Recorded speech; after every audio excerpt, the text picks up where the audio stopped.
ایک طلب کرنے والے نے عذاب طلب کیا جو نازل ہو کر رہے گا یعنی کافروں پر، اور کوئی اس کو ٹال نہ سکے گا، جو بلندیوں والے اللہ کی طرف سے نازل ہوگا، جس کی طرف روح القدس اور دوسرے فرشتے چڑھتے ہیں، اس روز نازل ہوگا جس کا طول 50,000 برس ہوگا۔ تو تم کافروں کی باتوں کو حوصلے کے ساتھ برداشت کرتے رہو۔ لوگ اس دن کو دور سمجھتے ہیں جبکہ ہماری نظر میں وہ قریب ہے، جس دن آسمان ایسا ہو جائے گا جیسے پگھلا ہوا تانبا، اور پہاڑ ایسے جیسے رنگین اون، اور کوئی دوست کسی دوست کو نہ پوچھے گا حالانکہ ایک دوسرے کو سامنے دیکھ رہے ہوں گے۔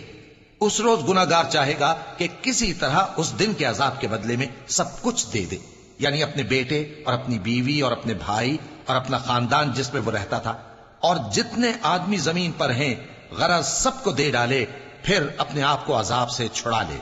لیکن ایسا ہرگز نہیں ہوگا۔ وہ بھڑکتی ہوئی آگ ہے، کھال ادھیڑ کر کلیجہ نکال لینے والی۔ وہ ان لوگوں کو اپنی طرف بلائے گی جنہوں نے دین حق سے اعراض کیا اور منہ پھیر لیا اور مال جمع کیا، پھر سینت سینت کر رکھا۔